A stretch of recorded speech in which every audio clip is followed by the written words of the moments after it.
Hi and welcome to Best in Tesla. I made a video about product range architecture a while back trying to explain what so many people got wrong about having 75 different car models and actually think this is a good thing, even though we have seen this play out through history so many times that this is not the way to go. If you have not seen that video yet, you should. It is probably one of my best videos. I will leave a link to that video down below. But we saw this product range architecture almost kill Apple in 1997, and we saw it killed GM in 2009. And now we are seeing it play out within Volkswagen yet again.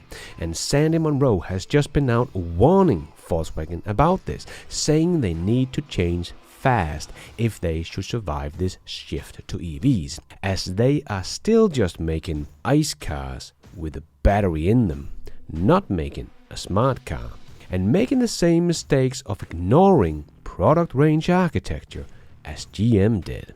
So let's check it all out and let's dive right in.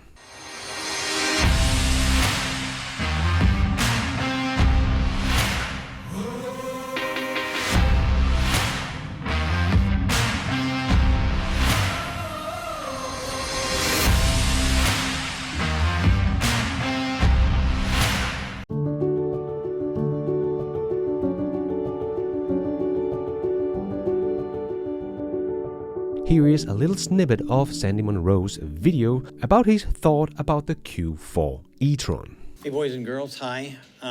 Last night I got the chance to take this vehicle home last night. So I'd like you to look at it and tell me from the side view here, is this an ID4 or is this an E-tron? And I'll bet you can't tell the difference. And the reason for that is because they're basically the same car.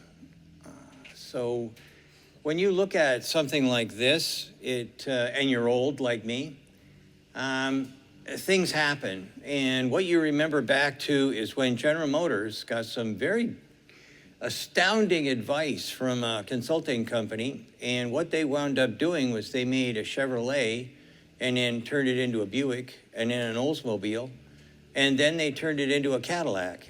And actually, quite a number of different car companies, the one that was probably the most prominent was Ford, where a guy asked for his Cadillac, and the guy kept bringing back different cars it was a valet kind of a scenario, and he never did get his Cadillac because all the cars kind of looked the same.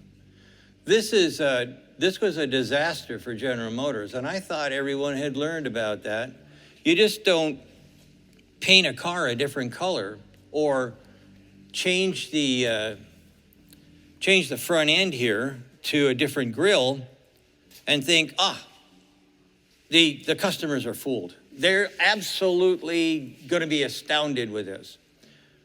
This is an ID4. It's got a better trim level. It rides pretty nice, but then the ID4 rode nice too.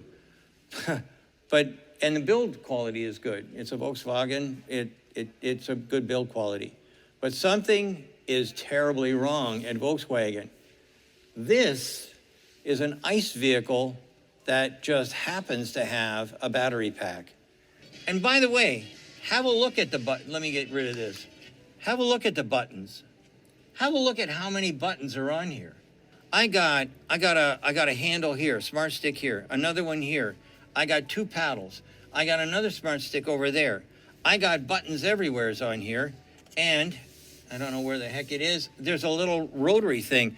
I mean, this is like a giant departure from what we've been seeing in what I would classify as modern electric vehicles. I have been driving with one pedal for quite some time. And again, it doesn't matter which car I'm going in. I know I flaunt other people's cars and whatnot, but I will tell you that no matter what car I've been in lately, electric vehicle, whether it's VinFast or like I say, a Chevy Bolt, a BMW, and I'm not going to talk about the other two car companies that I talk about all the time, but you know what? Everybody's car I can drive with one foot or one pedal. This one, you can't. This one, you have to step on the brake. And I just don't understand why it is that Volkswagen is, why did they gave this to a group of ICE people and told them, give me an electric vehicle. They gave them an ICE vehicle with a battery. And so the conclusion I've come to now is that if you want an ID4, but you want to pay a lot more money, buy the Audi. I don't know what's going on with VW, but they need to change like right now. They need a giant upgrade. They need something that is not going to look like this old-fashioned car. I'm not throwing rocks at Audi. I'm giving warnings, and Volkswagen in general.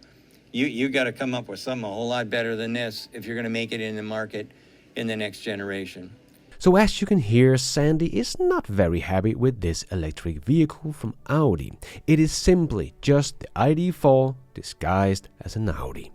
And you don't really get much more with the Audi e-tron compared to the ID4, so these two cars are just going to be in competition with each other, eating into each other's sales. Just as we saw with the ID3 that is not selling as well as it did just when it came out, because now you also have the chance to buy the Cupra Born. That is a bit cheaper than the ID3, but it is also just an ID3 underneath, but with a different shell. Also in competition with each other, also eating each other's sales. This is, as I have showed many times, most of the so-called older models that came out 2 to 4 years ago have pretty much all gone down in sales in 2022 compared to 2019 and 2021. So even though EV sales in general have skyrocketed over the past 4 years, the old legacy automakers are doing it by having 10 to 15 different models and variants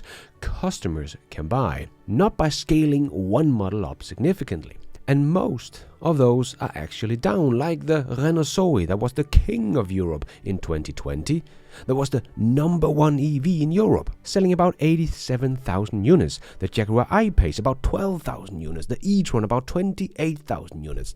In 2022, the E-tron fell to 23,000 units. The I-Pace has almost gone, with only 1,065 units. And the King itself dropped to 18,000 units, down from 87,000 units. So sure, they have all come out with more models, but most are just competing with their own models. And if you choose one over the other, it doesn't really matter that much, because they are all just built on the same platform. And especially within the Volkswagen group, the same inferior platform, I might add, that has no fun acceleration or good software. The ID4 customers are still waiting for their first real over-the-air software update, now 2 years later. So yes, you might argue that Tesla also just have two platforms, one for the S and X and one for the 3 and Y, sure, but you have two different models to choose from. Do you want a sedan or an SUV?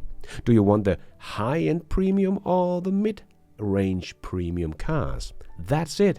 Tesla does not make many versions of a Model Y. There is just the Model Y, and then you can choose between standard range, long range, and performance. That's it. With the Volkswagen Group, you can get the ID4 or the ID4 Pro or the ID4 GTX or the Q4 e-tron or just the e-tron or the Q4 e-tron Sportsback or the Q4 e-tron Quattro or just the e-tron Sportsback or the Q4 e-tron GT or the Skoda Enyaq 60 or the Skoda Enyaq 80 or the Skoda Enyaq 80X or the Cupra Eteca. Yes, you get the point. And all of these cars you can get in 4 to 6 different versions.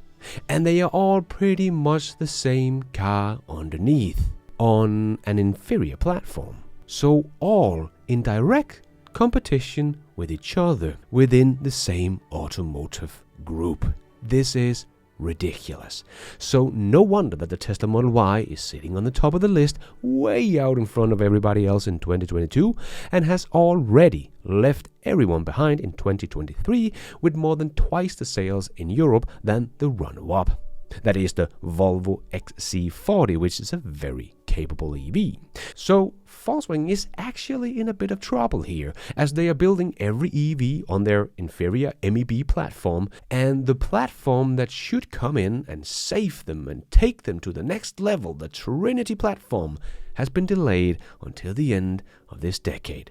So their EVs are not really up to par with the real competition like Tesla or the other Chinese brand that is coming over, or Volvo's EVs for that matter. And at the same time, they are making so many different models of the same kind of car, so they are in direct competition with themselves. This will probably not end well. We saw this with GM that back in 1921 made the ladder of success, showing that you should only have one model in every price category so you didn't eat into each other's sales. The perfect product range architecture. But by 28, the product range architecture was one big mess, and GM filed for bankrupt in 2009 and is only alive today because they got bailed out by the US government, which GM still owes $11 billion. It was the same thing that we saw with Apple, that has so many different computers and products in general. They were also getting close to the brink of bankruptcy back in 1997. But in 1997, Steve Jobs came back and cut the product range architecture down by 70% and saved the company. And the rest is history. But unfortunately, not a history either GM or Volkswagen has paid too much attention to. GM still has one big mess of models. Volkswagen is doing the same thing with their EVs. They had a chance to start all over with a blank sheet and really make sure that they only made one category killer EV in each category and price point. But they chose the same EV model over and over again, just in slightly different shapes and with a different grille. The less choice we have, the more happy we are with the choice we end up taking. And I think people will be surprised by how many Model 3 and Ys Tesla will be able to sell. They don't need more models. And because of that, how much better their financial will continue to be over the legacy automakers. Because a good range architecture is one of the most important things to a successful company. But unfortunately, it seems like legacy automakers have forgotten this by complicating pretty much every little aspect of their business model. I agree with Sandy Munro on this one. Volkswagen needs to change course. They need the Trinity platform sooner rather than later. And they need to accelerate that platform, not delay it. And they need to clean up their product range architecture. Their future survival depends on it.